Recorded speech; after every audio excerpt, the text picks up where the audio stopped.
Why did God ask Hagar, "Where have you come from?" If he already knew, this question may seem simple at first, but it becomes deeply mysterious. If God knows everything, if nothing is hidden from him, then why would he ask about Hagar's past? Why ask something he already knows?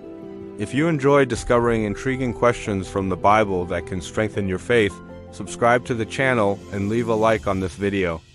Now imagine the scene. A woman alone in the desert, exhausted, afraid, running away with nowhere to go. That woman is Hagar. Her story is one of the most emotional and overlooked moments in the Bible. Yet it contains a powerful lesson many readers miss. Hagar was not the central figure in the great promise God had made to Abraham. She was not chosen to carry the covenant forward. In the eyes of society, she was just a servant, an Egyptian maid in the household of Abraham and Sarah, someone with little power and less protection. But her story becomes incredibly important the moment everything begins to fall apart. Sarah, Abraham's wife, had been promised a child by God, but years passed and nothing happened. The promise seemed delayed. The silence felt heavy. Eventually, Sarah made a decision that would change several lives forever. She gave Hagar to Abraham so that Hagar could bear a child in her place. At first, this may have seemed like a solution, but it quickly became a source of tension, jealousy, and pain. Hagar became pregnant, and the fragile balance shattered. The relationship between Sarah and Hagar deteriorated. Resentment grew, words were exchanged, and eventually the pressure became unbearable. Hagar ran away. She fled into the wilderness, leaving everything behind. No protection, no clear destination. Just fear, exhaustion, and uncertainty. But here is where the story takes a surprising turn. In the middle of that lonely desert, something extraordinary happens. Hagar encounters a messenger of God. The angel of the Lord appears to her beside a spring of water. And then comes the question that has puzzled readers for generations. Where have you come from, and where are you going? At first glance, it sounds like a normal question. Something anyone might ask someone wandering in the desert. But when you remember who is asking the question, everything changes. God already knew where she came from. He already knew her story, so why ask? But here's the part most people miss. This moment is not really about information. It is about something far deeper. And what happens next begins to reveal a profound truth about how God interacts with human pain. But that's not the strangest part, because the deeper meaning of this question only becomes clear when we look carefully at what Hagar says next. When Hagar hears the question, she answers honestly. She says she is fleeing from her mistress, Sarah. It is a simple response, but it carries the weight of everything. She is not just describing a location. She is revealing her pain.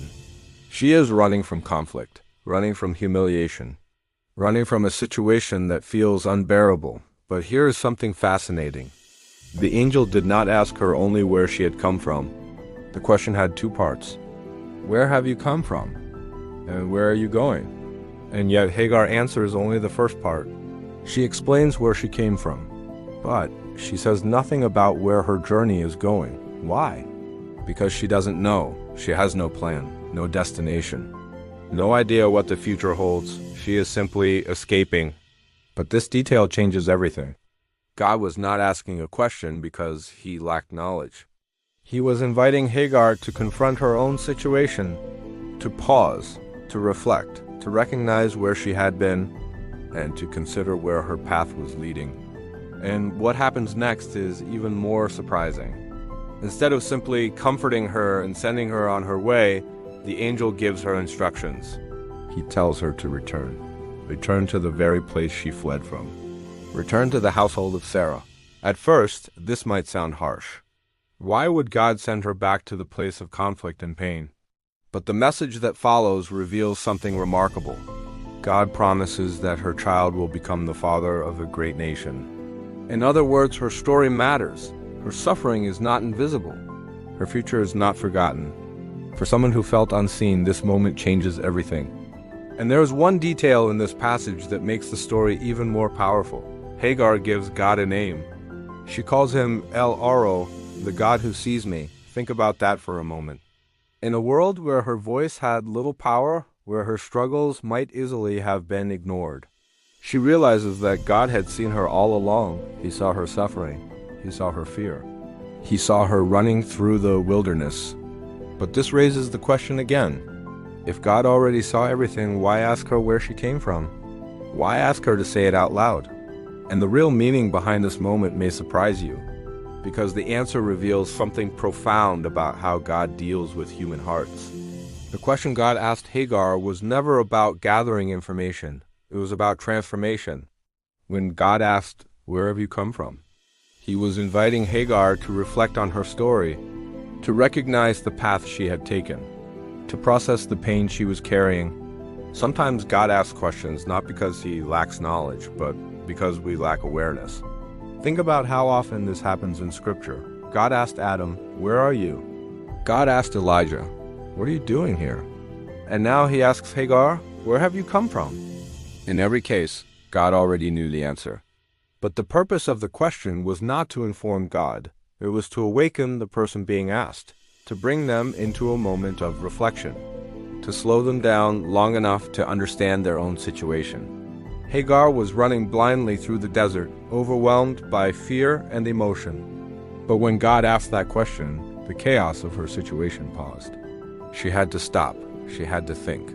She had to speak the truth about her life. And in that moment of honesty, something powerful happened. She realized she was not alone. The God of the universe saw her. He cared about her story.